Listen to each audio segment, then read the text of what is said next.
Welcome back, Focus Learners. Today, we're taking a globally recognized historical text and looking at it through an entirely new lens. We are jumping right in to examine the famous words found in Matthew chapter 6. For centuries, these passages have been quoted, painted, and preached, but honestly, they have also been wildly misunderstood. In this explainer, we're going to completely deconstruct what I call the passivity myth and uncover a framework for true, lasting mental freedom. So think about this for a second. Does trusting God actually mean we should just stop working hard? Stop planning for the future? It sounds like a pretty straightforward question, right? But the mainstream assumption about this specific text usually points to a resounding yes. People read these ancient words and assume they're literally being told to sit back, do nothing, and just let the universe handle the rest. But what if I told you that assumption is completely backwards? What if this text is actually demanding the exact opposite of passivity? Hold on to that thought because we are going to unravel this whole thing. Okay, let's dive into this. Section 1, the famous words. To understand why this massive confusion exists in the first place, we have to look at the foundational text. Look at the birds of the air, for they neither sow, nor reap, nor gather into barns, yet your heavenly Father feeds them. I mean, if we just take this at absolute face value, on the surface, it sounds incredibly passive, doesn't it? It sounds like a literal endorsement of completely ignoring our physical needs. The birds don't farm, they don't store food for the winter, they don't build barns, and hey, they're doing fine. So the logical leap a lot of folks make is, well, I shouldn't worry about my bank account or my career, I should just exist like a bird. And continues right here with the lilies. Consider the lilies of the field, how they grow. They neither toil nor spin. Even Solomon in all his glory was not arrayed like one of these. Again, comparing ourselves to beautiful flowers that literally do not toil or spin, meaning they do absolutely zero work to produce their vibrant colors, easily reinforces this idea of just abandoning our daily labor. It paints this gorgeous, poetic picture of total effortlessness. But here is where we need a major reality check. Section 2, the passivity myth. Look, the poetry of those verses is beautiful, absolutely.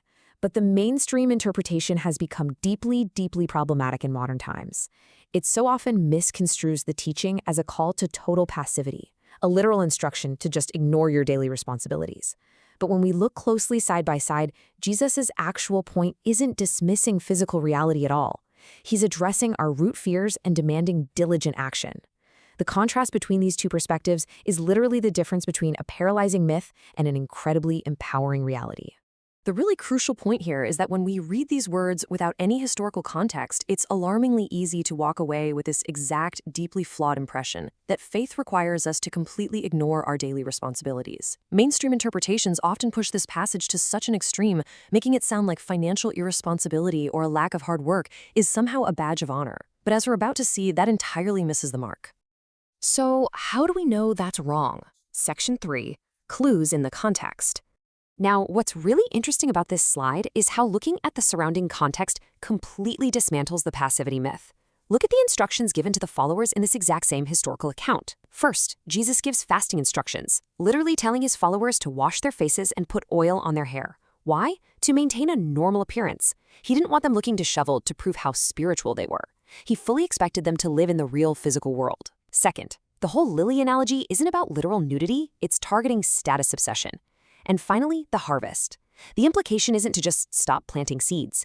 The expectation is to give 100% effort, but not let the fear of a poor yield consume your mind. Let's drill down on that clothing analogy for a second, because it's fascinating. When the text mentions the lilies and compares them to King Solomon's glory, it is specifically targeting our very human obsession with impressing everyone around us. I mean, Solomon was the wealthiest, most extravagantly dressed king of his era. And the text says the wild lilies are dressed better than him. Jesus obviously wasn't expecting people to walk around naked. He fully expected them to work, earn a living, and buy clothes. What he was attacking was the stress over what kind of clothes we wear, that exhausting, nonstop anxiety of trying to keep up appearances and impress society. We've really got to separate these two concepts. There's a massive difference between destructive fear, that consuming, paralyzing worry over whether the harvest will fail or if we'll have enough, and physical reality. The physical reality is that human labor is absolutely necessary to earn a living. Jesus was addressing the destructive nature of that fear. He wasn't dismissing the reality that we have to work hard. He's essentially saying, go out into the field, work incredibly hard, Do your absolute best, but do not let the anxiety of a potential failure eat your soul alive. Which brings us to the final paradigm shift. Section 4, actions fueled by faith. So if the goal isn't just passive inaction, what's the correct framework for tackling our daily responsibilities? Well, the text famously commands followers to seek first the kingdom.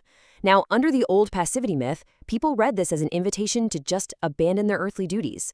But based on everything we've just unpacked, we have to redefine this. It's actually a shift in focus. It's a call to diligent action, fueled by faith rather than frantic striving driven by fear.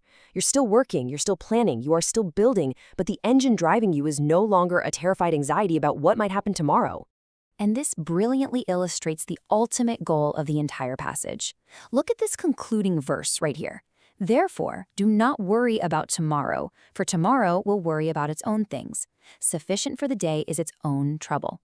This is so incredibly practical.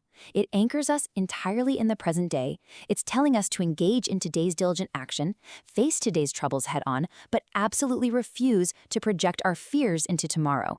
When you put all of this together, you arrive at the true takeaway of this explainer: mental freedom. It is the exact opposite of financial irresponsibility or just rejecting daily labor. The mindset is beautifully simple. Do your part diligently and leave the final outcome to God. You show up, you sow the seeds, you wash your face, and you do the work with absolute excellence. But when the day is done, you release the outcome. You don't lie awake at 2 a.m. agonizing over the harvest. That is true mental freedom. And honestly, it's the ultimate cure to modern burnout. So, as we wrap up this explainer, I want to leave you with one final thought to really ponder. Take a look at your own life, your own career, your daily grind. Is your daily labor fueled by faith, or is it driven by a frantic striving and a deep fear of tomorrow? Take a moment to really think about what engine is driving your work. Thank you so much for joining me for this breakdown, Focus Learners. Keep learning, keep questioning, and I'll see you next time.